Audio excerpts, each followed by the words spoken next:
할렐루야. 이제 오늘은 우리에게 있어서 가장 기쁜 날, 예수님께서 우리를 위하여서 십자가에 돌아가셨다가 드디어 예수님께서 약속하신 대로 다시 살아나셔서 우리에게 첫 열매가 되었던 그 놀라운 사건을 감사하는 마음 가지고 우리가 예배드리는 부활절 예배입니다. 우리가 더욱더 하나님 앞에 또 우리 주님 앞에 감사하는 마음 가지고 예배하는 시간이 되기를 바랍니다. 자, 첫 번째라는 의미, 무엇을 얘기할 때라도 이것이 첫 번째야 라는 것은 매우 의미가 크고 또한 이제 그 뜻이 담겨있다라는 것을 우리가 알 수 있습니다. 자, 믿는 우리에게 있어서 성경을 통하여서도 바라볼 때 첫 것이라는 것 너무나도 중요하죠. 자, 우리가 하나님 앞에 예배하면서 예물을 드리는 것에 대해서 생각할 때 자주 등장하는 것은 바로 양의 첫 새끼, 뭐 다른 것들도 많이 있지만 대표적이라고 하면 양의 첫 새끼를 드렸다, 이런 말씀이 성경에 많이 기록되어 있습니다. 양의 첫 새끼. 네, 양이 많고 새끼들도 많지 않습니까? 그런데 그 중에서도 우리가 더욱더 정성을 가지고 의미를 담아서 드릴 때 양의 첫 새끼를 드립니다. 또한 우리가 열매를 이야기할 때도 첫 열매 매우 중요하지 않습니까? 첫 열매. 열매가 많이 있죠. 뭐 사과나무나 배나무를 보면 다 그렇게 똑같이 생긴 열매들이 많이 달려있는 것을 우리가 나무를 보면 우리가 보게 되잖아요. 그런데 그 중에서도 처음으로 수확한 그 첫 열매, 그것을 가지고 또한 우리가 정성껏 준비해서 하나님 앞에 드리는 것을 또 첫 열매라고, 첫 열매를 드리지 않습니까? 이거 매우 중요하죠. 또한 오늘 부활절, 예수님께서 다시 살아나신 부활절, 어떤 날입니까? 바로 안식 후 첫날이에요. 우리가 하나님께서 허락해 주신 그 안식 후 첫날 새벽에 예수님께서 부활하셨습니다. 이 외에도 첫 번째라는 의미는 매우 큰 것을 우리가 성경을 통해서 또 우리의 삶 속에서도 잘 알 수가 있죠.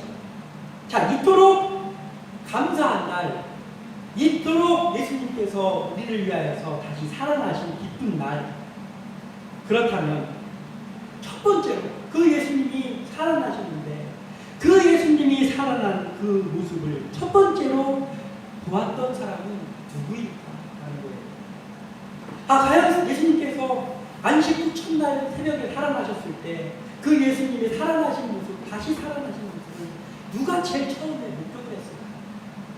아니, 더 정확하게 말한다면 예수님께서 제일 첫 번째로 부활하셔가지고 너무나 내가 살아난 걸 빨리 보여줘야지 하면서 제일 먼저 누구에게 보여주셨는가? 예수님이 나 살아났어 라고 하면서 그 누구에게 가장 먼저 예수님께서 자신의 살아나신, 부활하신 모습을 보여주셨냐, 이거죠. 오늘 그 놀라운 예수님을 따라다니던 많은 제자들과 또 예수님의 그 주변에 있던 많은 사람들이 있었습니다.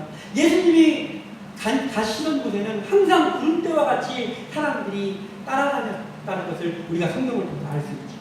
그런데 그 많은 사람 중에 선택받은 그녀, 첫 번째 주인이었던 그녀를 우리가 살펴보면서 과연 이 여인이 어떻게 했길래 예수님께서는 그 수많은 사람들 중에 살아나셔서 그녀에게 첫 번째로 당신의 모습을 보여주셨을까라는 것들을 살펴보면서 우리도 그 첫 번째 증인이었던 그녀와 같은 삶을 살아드리는 우리 모두 되시기를 주님의 이름으로 축원합니다.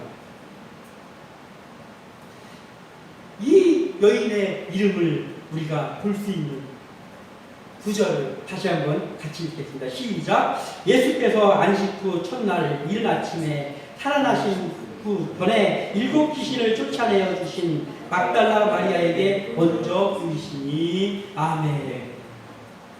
예수님의 제자들도 많이 있었죠. 예수님을 따라다니던 유명한 사람들도 있었습니다. 심지어는 니고데모나 뭐 이런 사람들도 있었잖아요. 존귀한 사람들도 있었습니다. 그런데 예수님께서 먼저 보여주셨던 그녀는 우리가 생각하기로는 고작 귀신 들렸던 여자. 귀신도 그냥 들린 게 아니라 7 귀신. 7이라는 숫자는 성경에서 완전 숫자잖아요. 근데 나쁜 의미의 완전 숫자가 쓰여졌어요. 귀신이 들렸는데 7 귀신이 들렸어요. 완전히 귀신 들렸다라는 거예요.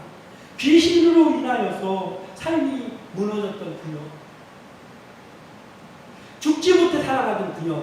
이게 지금 내 정신으로 사는지 어쩐지도 모르고 살아가던 완전히 무너진 삶을 살아가던 불쌍한 막달라 마리아. 이 여인이 그 많은 사람들 중에 예수님께서 마리아야 내가 살아났다. 내가 제일 먼저 너에게 지금 나타난 거야. 너무 기뻐가지고 너도 기쁘지 하면서 그 모습을 보여준 그 여인이란 말이죠. 자, 그럼 막달라 마리아는 어떠한 일이 있었을까요? 성경에는 자세하게 막달라 마리아가 어떻게 해서 귀신을 쫓아주셨다는 그러한 내용은 기록되어 있지 않습니다. 그러나 오늘 분명히 기록되어 있습니다. 전에 7 귀신을 쫓아내어 주신 막달라 마리아에게 먼저 보이시니 기록했습니다. 예수님께서 이 여인에게 들렸던 7 귀신을 쫓아내 주셨다는 거예요. 자, 완전히 무너졌던 그녀의 삶이 예수님을 만남으로 인해서 다시금 새로운 삶이 되었습니다. 누구를 닮고 있습니까? 우리의 모습을 닮고 있습니다. 우리의 모습, 7 귀신이 들리지는 않았지만 각자 나의 삶을, 이전의 나의 삶을 돌아보면 우리의 삶이 좀 영화롭고 우리의 삶이 좀 고상했습니까? 아니, 전혀 그렇지 않잖아요. 우리의 삶에도 사연이 있지 않습니까? 우리의 삶도 완전히 무너졌던 때가 있었고 우리의 삶도 별 볼 일 없어가지고 이걸 살아야 되나 말아야 되나를 고민하는 그때가 우리에게도 있지 않았냐는 것이죠. 다 나름대로 사연이 없는 사람이 없잖아요. 우리의 삶도 무너졌던 삶입니다. 그런데 우리가 어찌 여기 서서 부활을 감사하면서 예배드리고 있습니까? 예수님께서 우리를 만나주셔서 막달라 마리아를 만나주셨던 그 예수님이 우리를 만나주셔서 우리가 이곳에서 예배하고 있지 않습니까? 이 여인을 닮아있죠. 자, 그 당시에 막달라 마리아 7 귀신이 들렸는데 그 당시엔 어떻습니까? 병든 사람은 그냥 병이 들었다는 것만으로도 죄인 취급을 받던 그러한 시대입니다. 저 사람은 도대체 뭐 때문에 저 병이 걸렸을까? 저 사람은 분명히 죄인입니다. 병이 걸린 것도 서러운데 병이 걸리면 죄인 취급을 받던 그 당시의 이스라엘 땅이었습니다. 그뿐입니까? 여자는 인원을 셀 때 여자는 인원으로 들어가지 않았어요. 그런데 거기에 더 나가서 이는 그냥 일반 병이 아니고 귀신이 들렸습니다. 이 여인은 무너질 모든 조건을 다 갖추고 있어요. 인정받지 못하는 인원에도 속하지 않은 여자였습니다. 그리고 병이 들었어요. 병도 심한 병이죠. 귀신이 들렸습니다. 그러니 이 여인은 어떤 여인입니까? 이 여인은 도대체가 희망이라고는 찾아볼 수 없는 그러한 여자이면서 귀신 들렸던, 죄인 취급받던 그러한 위치에 있었습니다. 7 귀신이 들려서 삶이 손들이째 빼앗긴 그녀의 희망은 찾아볼 수가 없었죠. 그런데 예수님께서는 그녀를 만나주셨고, 그리고 예수님께서 그녀의 7 귀신을 쫓아내어 그녀를 다시 인생을 일으켜 주셨다는 거예요. 예수님께서 그녀를 만나주신 것이죠. 자세한 내용이 나와 있진 않지만 예수님의 사역의 패턴을 보면 우리가 알 수 있는 것이 있습니다. 무엇입니까? 예수님께서는 병을 고쳐주실 때 병만 고쳐주셨습니까? 아니에요. 예수님께서 병을 고쳐주신 사람의 특징이 있다고 한다면 예수님께서 구원을 선포하셨어요. 그러니까 이 막달라 마리아도 7 귀신을 쫓아주시던 그날 예수님께서는 이 여인의 구원을 선포하셨겠구나. 이 여인이 그날 구원받았겠구나. 인생이 무너졌던 그녀가 인생이 완전히 바뀐 거예요. 우리 같은 사람이 된 거예요. 별 볼 일 없는 우리가 예수님 만나주셔서 하나님의 백성이 되어서 부활절날 여기 와서 예배드리고 있습니다. 이랬던 그녀의 삶이 그 후에는 완전히 바뀌었습니다. 누가복음 7장에 보면 향유의 사건이 나옵니다. 누가복음 7장에는 한 여인이 예수님을 계속 쫓아다니면서 눈물을 흘리면서 그 눈물로 예수님의 발을 적시고, 그리고 그 자기의 눈물로 얼룩져 있는 그 예수님의 발을 자기의 머리털로 닦으면서 향유를 갖고 와서 그 향유 옥합을 있는 그 모든 향유를 예수님의 발에 부어준 그 사건이 누가복음 7장에 나와 있습니다. 여자에게 있어서 머리털이라는 것은 이 바닥을 닦을 수 있는 그러한 것이 아니죠. 너무나도 귀한 것이 여자의 머리털이 아닙니까? 그런데 그 머리털로 예수님의 발을 닦고, 그리고 거기에 향유를 부었습니다. 이 사건이 누가복음 7장에 나옵니다. 자, 향유의 사건은 사복음서에 다 나오긴 한데 마태복음과 마가복음과 요한복음에 나오는 향유 사건은 한 가지 사건이다라는 걸 우리가 알 수 있습니다. 그것이 일어난 동네가 다 공통적으로 베다니입니다. 그리고 그 베다니에 나병 환자였던 시몬의 집에서 그 일이 일어났다라고 밝히 기록하고 있습니다. 그리고 그 여인이 누구인지도 알 수 있습니다. 그 여인은 나사로, 예수님께서 다시 살아나게 해주셨던 그 나사로의 동생 마리아다라는 것을 알 수 있어요. 그런데 이 누가복음 7장에 나와 있는 향유 사건은 그 세 사건과는 다른 사건이다라는 것이죠. 그 사건이 일어났던 곳이 베다니에 가난한 사람들이 살던 동네가 아니었고 한 바리새인이 예수님을 식사 자리에 초대합니다. 그래서 바리새인의 집에 예수님이 들어갔을 때의 사건입니다.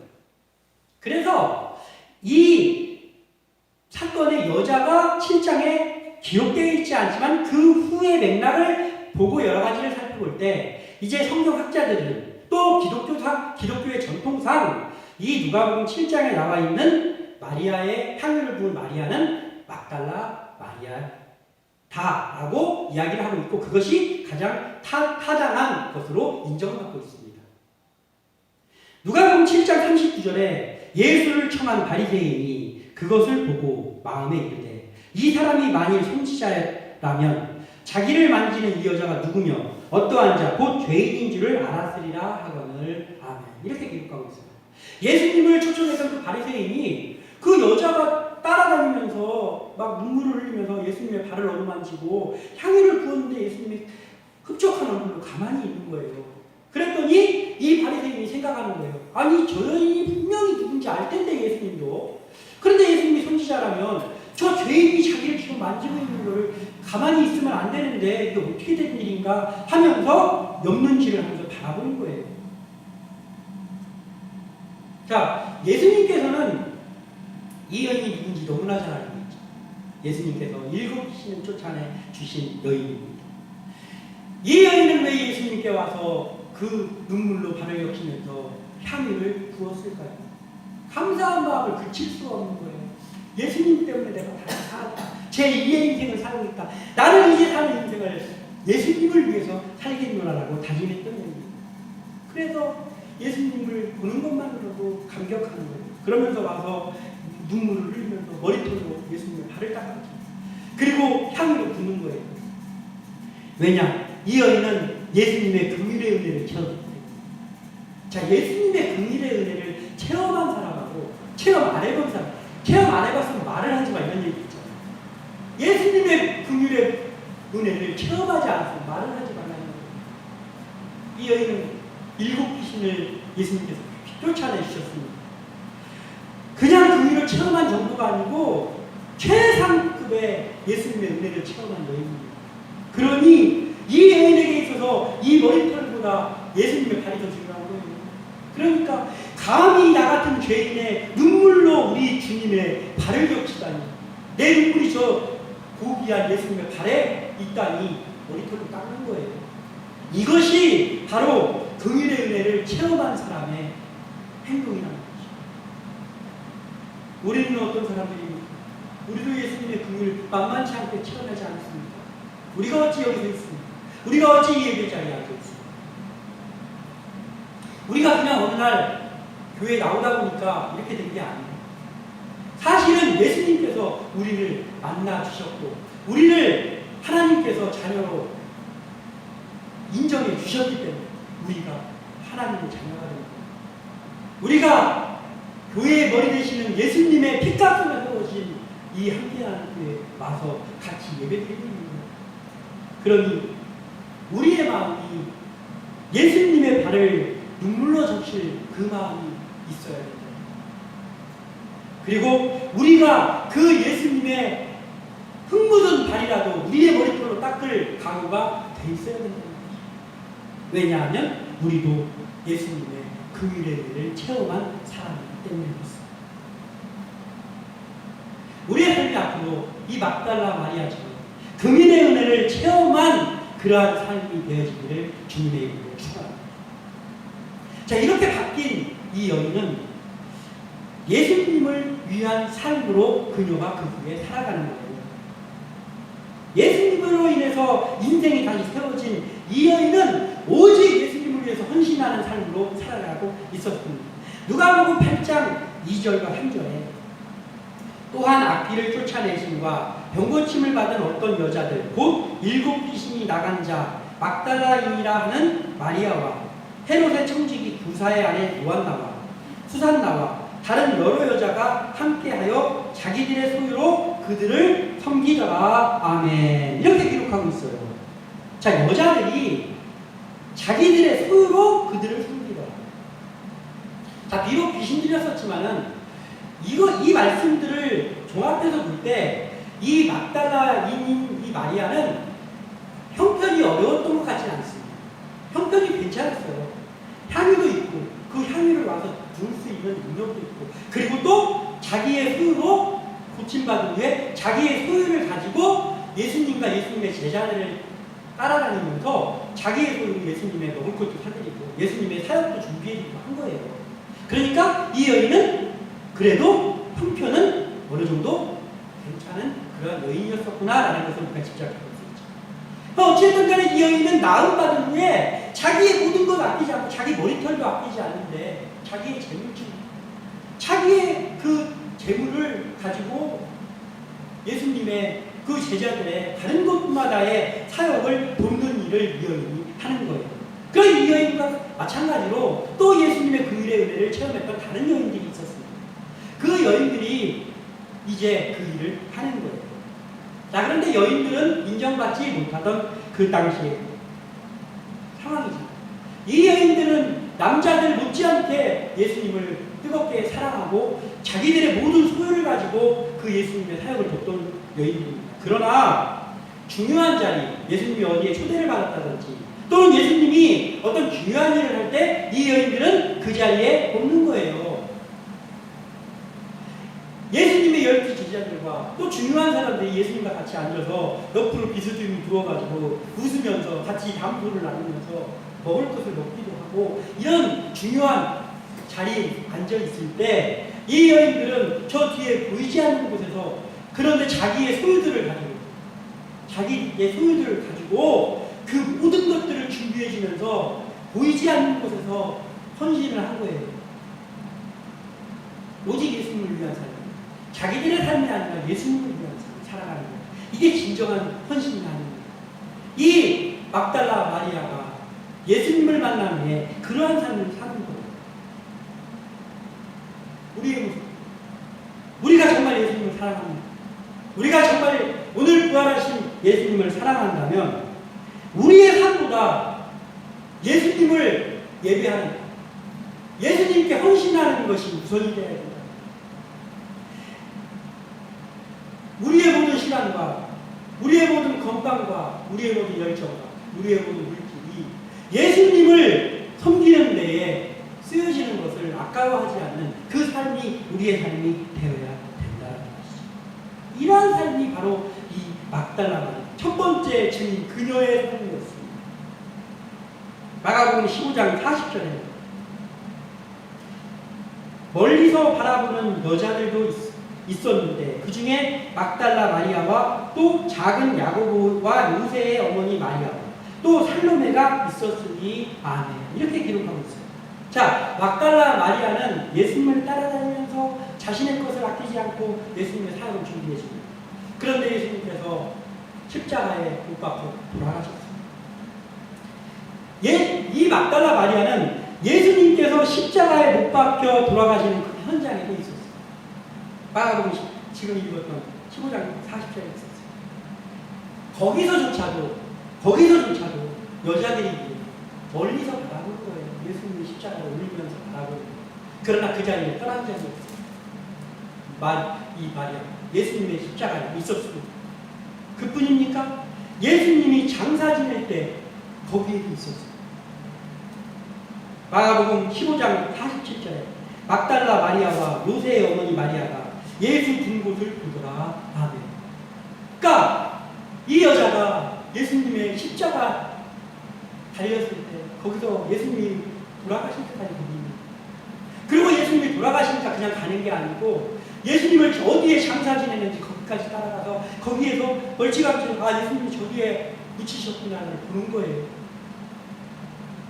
그때 그 예수님과 같이 식사 자리에 초대받고 예수님과 같이 중요한 자리에 있었던 그 제자들은 어디 있었습니까? 제자들 다 도망갔어요.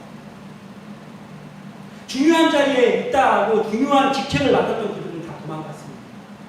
그런데 여자들이 인정도 못 받던 여자들, 그 중에 특히 막달라 마리아 계속해서 예수님의 십자가를 계속해서 울면서 있고, 그리고 예수님이 돌아가셨을 때도 거기에 가서 예수님의 무덤을 보는 거예요.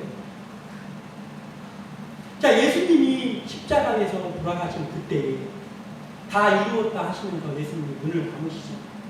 자, 예수님이 눈을 감으시면서 눈이 감길 때 그때 그 앞에 사람들이 있었는데 그 사람들을 볼 때 저쪽 뒤편에서 울고 있었던 그 여자들, 그 막달라 마리아가 예수님이 눈이 감기면서 마지막 시선에 잡혔던 예수님의 눈에 마지막 인간으로서 마지막 죽음을 당하는 그 예수님의 시선에 잡혔던 여인이 막달라 마리아였다.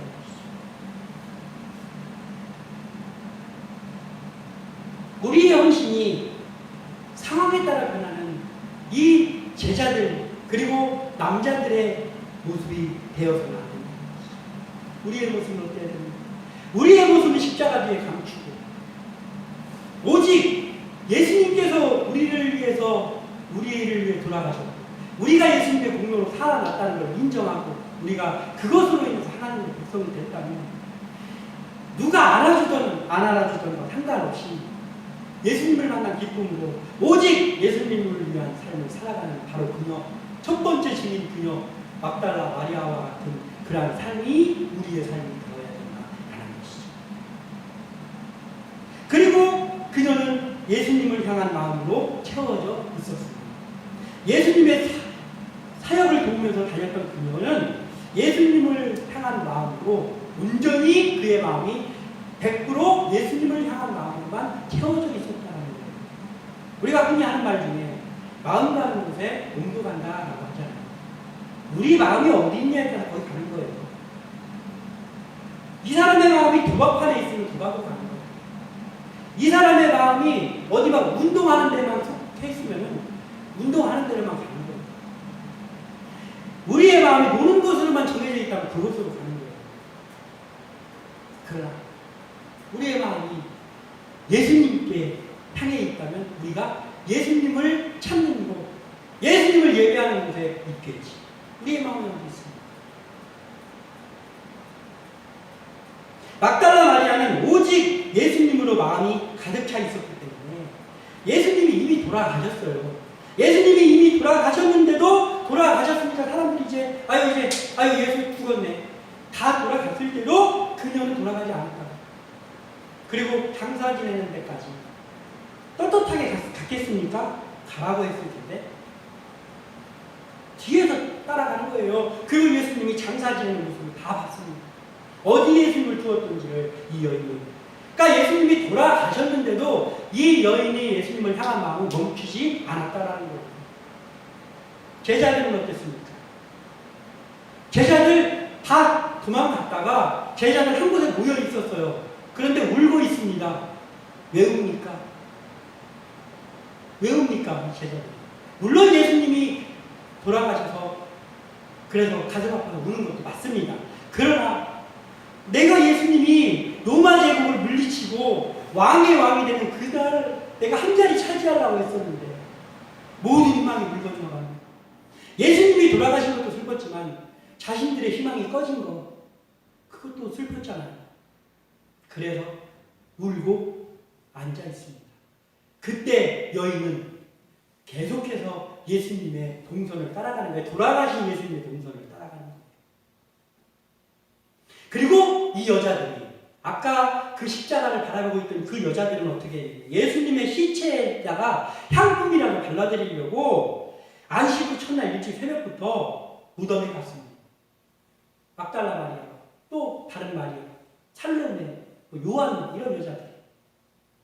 그 예수님이 죽은 모습에 향품이라도 발라드리려고 향품까지 준비해가지고 무덤으로 갑니다. 그리고 거기서 무덤이 열려있는 것을 그들이 발견하게 됩니다. 그때 여자들이 여러 명이 그 무덤에 갔습니다. 근데 예수님을 보지 못했어요.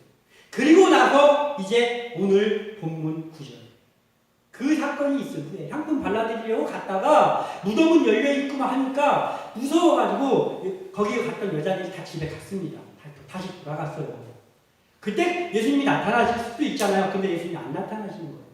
그 여인들이 갈 때 안 나타나셨어요.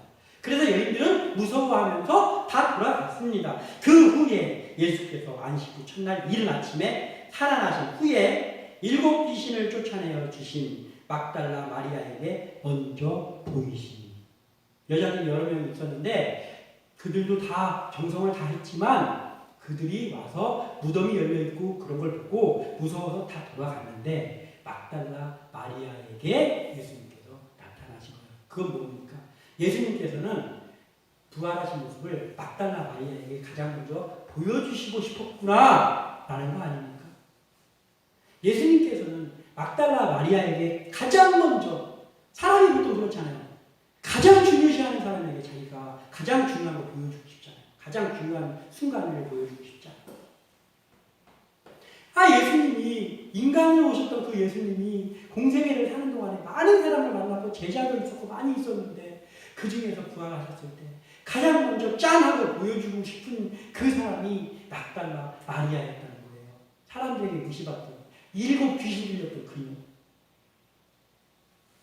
그리고 제자들은 또 예수님에게 마지막까지도 실망감을 안겨줍니다. 오늘 본문 11절. 그들은 예수께서 살아나셨다는 것과 마리아에게 보이셨다는 것을 듣고도 어떻게 했다고? 믿지 아니하니라. 마리아가 예수님을 만나고 그 막달라 마리아가 가서 제자들에게 이야기합니다. 슬퍼하고 있는 그 제자들에게. 내가 예수님을 봤어요. 예수님이 살아나셨습니다. 예수님 살아계십니다. 말을 했더니 모여놓고 설교하실 때 예수님께서 살아나신 그 말씀을 얼마나 많이 했어요. 그럼 생각 안 났다가라도 그때라도 예수님이 살아나셨어? 그러면서 예수님 어디 계시지? 해야 되는 거잖아요. 그런데 이 제자들이 그 말을 막달라 마리아의 말을 듣고도 살아나셨다는 것을 듣고도 믿지 아니하니라. 예수님을 끝까지 실망시킵니다. 예수님께서 중요한 자리에 다 데리고 다니셨는데 막 수제자라고 이랬는데 끝까지 예수님을 서운하게 했던 그 제자들의 모습을 보시고 예수님께서 후에 제자들에게 나타나셨을 때 그들을 꾸짖습니다. 마가복음 16장 14절에 그 후에 11제자가 음식 먹을 때에 예수께서 그들에게 나타나사 그들의 믿음 없는 것과 완악한 것을 꾸짖으시니 이는 자기가 살아난 것을 본 자들의 말을 믿지 아니함이라. 아멘. 예수님께서 꾸짖으셨어요. 그런데 어떻게 꾸짖으셨어요? 야, 니네 어떻게 그럴 수가 있냐라고 꾸짖은 게 아니고 보면 가만히 보면 완악한 것을 꾸짖으시. 제자들을 완악하다고 하셨어요. 완악이라는 말은 사실 아무한테 쓰진 않잖아요. 저 사람 참 완악해라고는 하지 않잖아요. 저 사람 좀 약간 좀 사람이 좀 그런 것 같아. 하지만 저 사람 되게 완악해. 이거는 아무한테나 쓰지 않는 말입니다. 예수님이 그 제자들에게 꾸짖으실 때 그들의 완악함을 꾸짖으십니다. 예수님을 믿지 않는, 더군다나 그 소식을 듣고도 믿지 않는 그 마음을 예수님께서 완악하다고 하시는 거예요. 우리의 마음이 제자들의 마음이 아니에요. 막달라 마리아처럼 예수님을 향한 마음으로 가득 채워지시기를 소망합니다. 우리를 구원하신 예수님이 아니라 이제는 우리를 구원하신 예수 맞죠? 그러나 우리를 구원하신 예수님이 아니라 우리 개개인에게 나를 구원하신 예수님으로 와닿기를 바랍니다. 어떠한 중요한 사건이라 할지라도 이것이 나의 사건이냐 아니면 저 사람의 사건이냐는 다릅니다. 아유, 그 사람 무슨 일을 당할 때 안타깝죠. 그러나 많이 안타깝지는 않잖아요. 그냥 자기 하던 일, 그럴 때, 아유, 안타깝네. 하고 자기 일 하잖아요. 그러나 이것이 내 일이라고 할 때 다르잖아요. 내 일인 거하고 무사람들의 일인 거하고 완전 다릅니다. 부활의 사건이 무사람들의 일이면 안 돼요. 우리의 일, 뭉뚱그려서 우리의 일에 비어서는 우리에게 감동이 오지 않는단 말이에요. 나를 구원하시고 아무것도 아닌 일곱 귀신 들린 자와 별다를 거 없는 나와 같은 자를 위해서 내가 뭐라고 나와 같은 자를 위해서 못 박혔던 예수 그 부활로 우리에게 다가오시기를 바랍니다. 막달라 마리아는 죄인 취급받았고 칭송받는 역할이 아닌 음지에서 헌신했지만 예수님의 최후의 예수님의 눈에 담긴 여인이요. 그리고 예수님이 다시 부활하셨을 때 가장 먼저 예수님이 보여주셨던 여인이었습니다. 우리가 앞으로의 삶을 통하여 살아갈 때 이 막달라 마리아와 같이 예수님에게 은총을 받은 사람답게 오직 예수님을 위한 삶을 살아가고 그리고 그 예수님을 예배하면서 살아가는 것을 우리도 막달라 마리아와 같은 그러한 고귀한 삶, 증인의 삶을 살아가는 주의 종들과 또 우리 모든 성도들 되시기를 주님의 이름으로 축원합니다. 기도합니다.